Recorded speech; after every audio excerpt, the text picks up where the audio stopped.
They got problems on problems on problems on problems on problems on problems. I solve them. I run through the money, the pressure be calling. Left on my blessings, I feel like I'm falling. The birdie is back. Tell me I'm garbage. I'm going through something. That's why I ain't calling. Phone and progression is all that I wanted. The phone and affection. I summon and dumb it.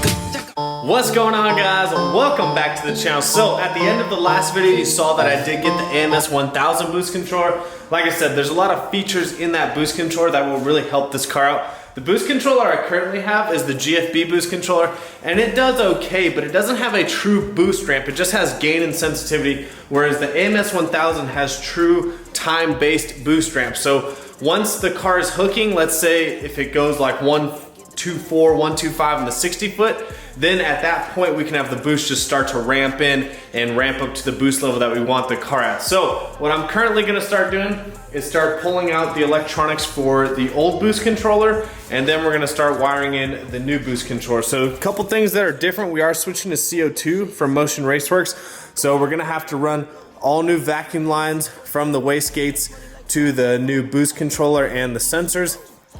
So there's this dome pressure sensor. This one we're actually gonna have to tap, and it's gonna sit on top of the wastegate. So we're gonna have to tap the wastegate, put the dome pressure sensor on there for the CO2. And what that'll do is give us really consistent boost pressure readings, and we can finally have some higher boost. So tons of wires to hook up, and then we've got, where are they at? These little solenoids, which pretty much tell the boost to go up or down. So we have to wire these in as well, and there's a certain way to wire these. It doesn't come with instructions, but it's actually on their website, and I was looking at it last night because there is a ton of hookups. So you can hook up auxiliary stuff. Obviously we can hook up our scramble on here. So we've got a lot of wiring to do, and like I said, we've got to pull all the vacuum lines and take off this wastegate, run the sensor on that. So this is going to be a pretty decent sized project, running all new vacuum lines, hooking up the CO2 inside of the car, wiring up the new boost controller, getting that all set up, and then we've got to go test it, and so we can figure out where we need to set the boost at and set the time-based ramp up at. So first thing I'm gonna do, like I said, is get the old boost controller out of there and start wiring that one up. All right, guys, so it looks like a crazy mess in here, but I've got the power and ground just ran up here right now for the new boost controller. That blue wire that's just hanging out, that is for the scramble button. So I've got those ran up here because obviously we're gonna have the AMS 1000 up here where the other boost controller was. And I had the power wires for all my accessory stuff kind of running ghetto fuse jumper. So we've upgraded, boys, to this little separate fuse box that I'm gonna have. So this is gonna now house all my little accessories like the bump box, the boost controller, the end gauge. Well, actually no, the end gauge runs off the OBD2 port, but the trans temp gauge, that's what I was thinking of. Those are all gonna now run off of this. So this is gonna have a power cable that goes to the fuse box, and then all the little accessories will plug into here, and they'll have their own fuse. And so this should help not drain the battery. And so yeah, I'm gonna start running the power wires to this thing, and then we'll have this set up. Then we can put the boost controller actually on the carbon fiber panel where I had the other one, and then we just got to start running stuff up here to the new solenoids and then tap the wastegate. Pick it up, pick it up, pick it up. Ooh, I'm a real one, my day ones. Try speak up, can't say none. Try dig dirt, there ain't none. I make the money that save up. 10 to 80, my save ons. Take to the top on the base one. New car, race on. Fast lane, pace on. Where the booyah, that's a flex. Not human, I ain't from another planet. I'ma teleport my. So I'm probably more proud of this than I should be, but there's my little accessory box. So now if a fuse pops on those 3 wires, I'll know exactly where it is, but that's for the trans temp gauge, the bump box, and the boost controller. So it's nice and tucked away in there. It's got its own power source. They're by themselves. I'm not ghetto rigging them off the other fuses. So now I'm gonna move on to the next project. All right, guys, so before we go any further on the boost controller, we're gonna start taking the steering wheel off and the dash, and I'll show you guys here in just a little bit why we're gonna do that, but I'm gonna start pulling all that stuff off now. So as you guys can see, there's the stock steering wheel, and now I'm gonna start pulling the column out. I have completely lost my mind at this point, but that's okay, we'll find it. And here, ladies and gentlemen, you have the stock steering. Let's go check out what we got to replace this. So guys, I've been wanting to go to a manual steering system for a long time. Even when I first started talking about doing the turbo kit, I was like, what am I gonna do in the future to lose weight and to make the car faster? I wanna do manual steering. The problem is, this car has electric steering, and now that my car is on a manual PCM, it uses the left paddle as the clutch. I've been hesitant to do it because I knew that we were going to have to find those wires and put them on a switch somewhere. So I'm finally making the jump. I've got the Motion Raceworks steering column, which they make this for a ton of cars. It is super lightweight. It gets rid of all the bulkiness of the stock steering column. And like I said, they make it for plenty of cars, not just Mustang. So if you need one for your car, for your project, make sure you hit up Motion Raceworks. This is also the reason why I waited a little bit longer. I didn't want to do the ordinary Grant steering wheel that everyone uses, which it works just fine. This one is actually from MPI, which they make super, super nice steering wheels. And this one is actually spec'd just for Motion Raceworks. So this is a Motion Raceworks specific steering wheel from MPI. You can only get this through Motion Raceworks. Now, MPI makes other steering wheels, but like I said, this one's Motion Raceworks specific. So we've got the strange hub adapter on there. We're gonna get the MPI wheel on there. We do have our horn button with the Motion Raceworks logo, of course. And we've got some new brackets. So I'm gonna utilize my old buttons with these new brackets.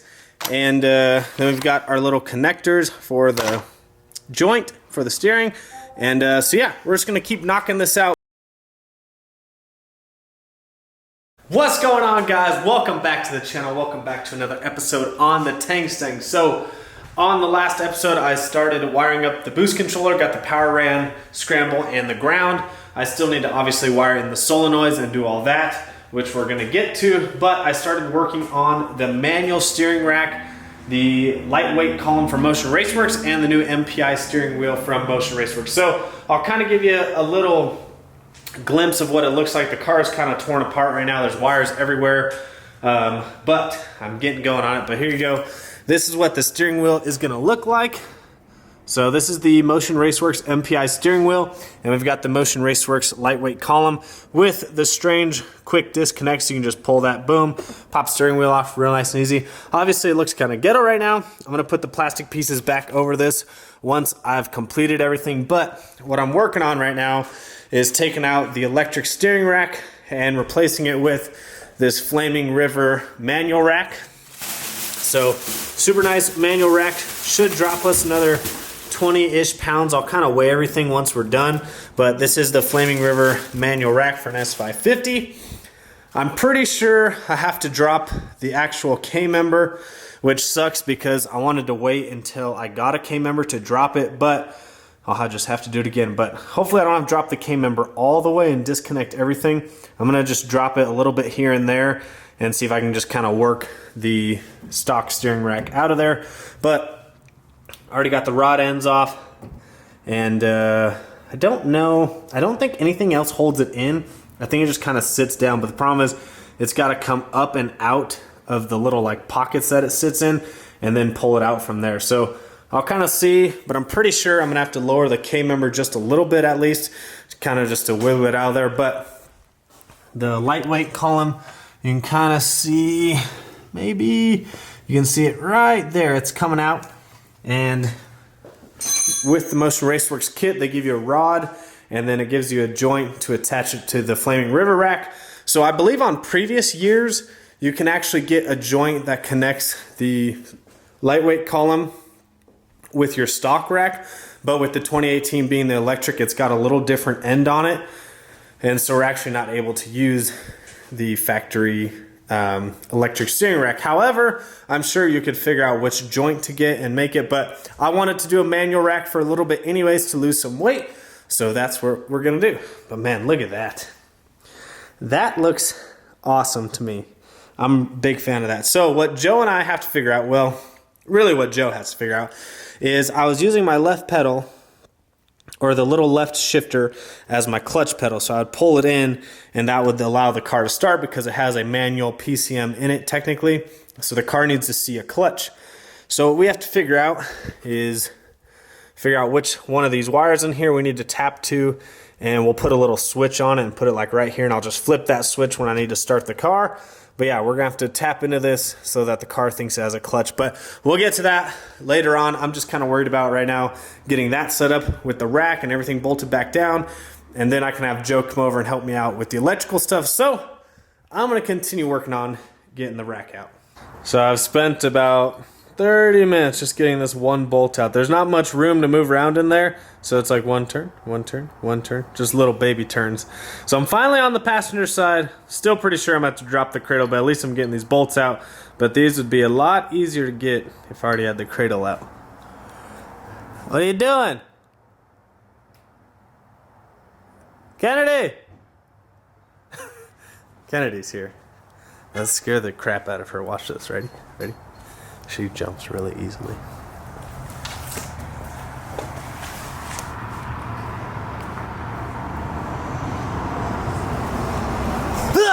I told you guys! I was like, she jumps really easy. I even hid right here. Like, how could you not see me? I was like... I was going around the corner. Welcome back to the channel. Welcome back to the vlog. Good to know. Okay, good night, Kennedy. Is it sleepy time? So I did have to end up dropping the K-member, which I'm trying to let it down slowly. I obviously don't want to take the whole entire thing off, but I think we've got enough room. I've pretty much got all the front 4 bolts out of the K-member. I've got the back bolts loose, just kind of holding it in, and I'm going to slowly drop it with the jack to see if it'll give us enough room. But we're really close. It's only going to take 30 minutes, Kennedy. Only 30 minutes. That's what I always say. Everyone that works on cars ever. It'll only take 30 minutes. So, I didn't actually say that today. I just said I had to work on the car. Yeah, but I didn't ask. I just knew. Just assumed. So, I'm going to try and slowly drop the K-member and see if we can't get this rack out. Pick it up, pick it up, pick it up. Ooh, I'm a real one, my day ones. Try to speak up, can't say none. Try to dig dirt, there ain't none. I make the money that save up. 10 to 80, my savings. Take to the top on the baseline. New car, race on. Fast lane, pace on. With the booyah, that's a flex. Not human, I am from another Guys, 3 hours later. That was terrible. So I actually did have to jack up the motor, separate the K-member from everything. Oh, what a pain. And I even tried taking this apart, which kind of helped us because we could turn and pivot different points. And yeah, that was a doozy. Shout out Kennedy for the help. Oh boy, that was a lot of work. The manual rack should go in a lot easier because it doesn't have that huge computer in the middle. That's what was getting hung up on everything. So, oh boy. That was a lot of work. She's all, no. I feel like I should have just pulled the motor at this point because that was so much work. All I would have had to do is pull the fuel lines, unhook the harness, take the trans off the back of the motor, and whew, motor would have came out. Or you just waited. Well, so my original plan was to wait to do this until I pulled the motor because I was going to change the K-member. I was going to do a lot of stuff at the same time.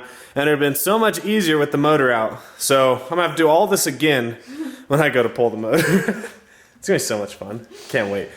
So I'll update you guys when we get the rack in. The official weigh-in. As sheets candy. Oh, crap. Almost just died. 120.6. Okay, take the... Oh my gosh, that sucker's heavy. Here we go. Oh. Yeah, no, it's... Okay.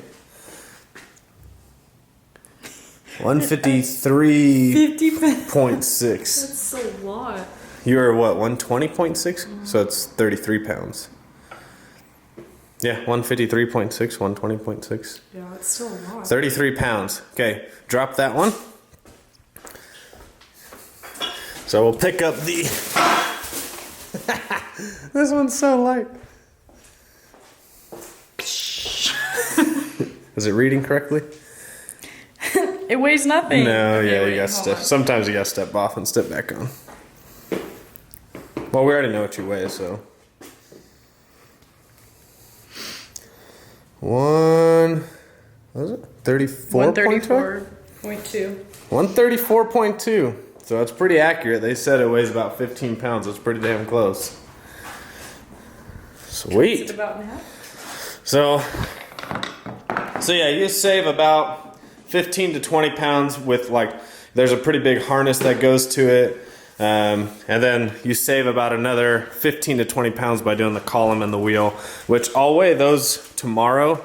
I know how much those weigh. I just have to look them up. I'll weigh the stock ones tomorrow though. But we're gonna go ahead and start getting the manual rack installed. Hopefully it's a lot easier than taking that one out. I mean, you could just see with the big computer right there, because it's an electric steering, it takes up a lot of room. So this one we should just be able to slide right in. Shouldn't be too big of a deal. Okay guys, it's been a rough couple nights, but let me catch you up on what was going on. So I was trying to get the manual steering rack. Getting the original electric steering rack out of the car was a pain. Ended up having to drop the K-member all the way down. Finally got it out, and then once I started working on getting the manual rack in, I realized that the ends of it, where the tie rod ends go in, are different threads than the original. So then I went to AutoZone, picked up some real inexpensive tie rod ends just to make sure. So I got some 2014 tie rod ends. Those worked. I still need a jam nut. Let's see if I can show you, if you don't know what that is. But essentially, I'm dropping stuff. Essentially the jam nut, oh, it's real dark down here. Essentially the jam nut will go on the other side of the tie rod end and hold it in. I just don't have any that fit that, so I ordered some of those, so we should be good. But you can see the manual rack is finally in. Got just a bunch of stuff everywhere I need to bolt back up. But got the K-member back on, got the engine back on the motor mount. Still need to tighten that down, but you can see the manual rack is in. It's super awesome because it saves a ton of weight and then also a ton of space. There's a lot more room to work under. But anyways, got the tie rod ends. Those finally lined up, so that was a pain. And the other thing that was a pain was actually the original K-member, because the stock K-member is threaded, and the holes for these mounts that come with the manual rack are actually smaller than the original bolts. So I had to use a bolt washer, lock nut, and made that work. So I had to slide the mounts out, which is nice because they're adjustable. And then what was happening was the little stub that comes out to hook to the steering linkage was actually hitting the motor mount up here. So I had to, the good thing is that you can swivel the steering rack inside of these brackets. So I just swiveled the steering rack back and the linkage finally lined up. So that's kind of what I've been working on now, is the linkage. I did have to cut the linkage off. It was a little long, so I cut this metal piece that they provide you. And then, so pretty much now I'm just assembling the linkage. You have to drill a hole for this one to attach to the lightweight steering column, and then we'll have this one going inside of that, and then that one will go to the manual rack. So now I can put this all back in the car, tighten it up, and then we'll turn the wheels to make sure everything, I just stepped on a zip tie, that was really loud. We'll make sure everything lines up, start bolting everything back together, and then I'll have to pull the tie rod ends back off, get jam nuts, and then put the jam nut back on, put the tie rod ends back on, try and work on the alignment for the car, and then I'll actually get the car aligned, obviously, because it's going to be totally messed up now, but we are getting there. It's been a struggle. 2 rough nights. So my one grinder broke, so I had to go get another grinder, and then I only had a small drill, and I had to go get another drill that was a little bit stronger, and for drill bits, because I originally had some Makita drills, and they finally died on me, so Rigo gave me that one. And that one's obviously not meant for drill bits, so I had to finally go get the one meant for drill bits, and it drilled right through that steel. So linkage is finally cut, ready to go. I can just pop it back in the car, and then I'll show you guys if it works.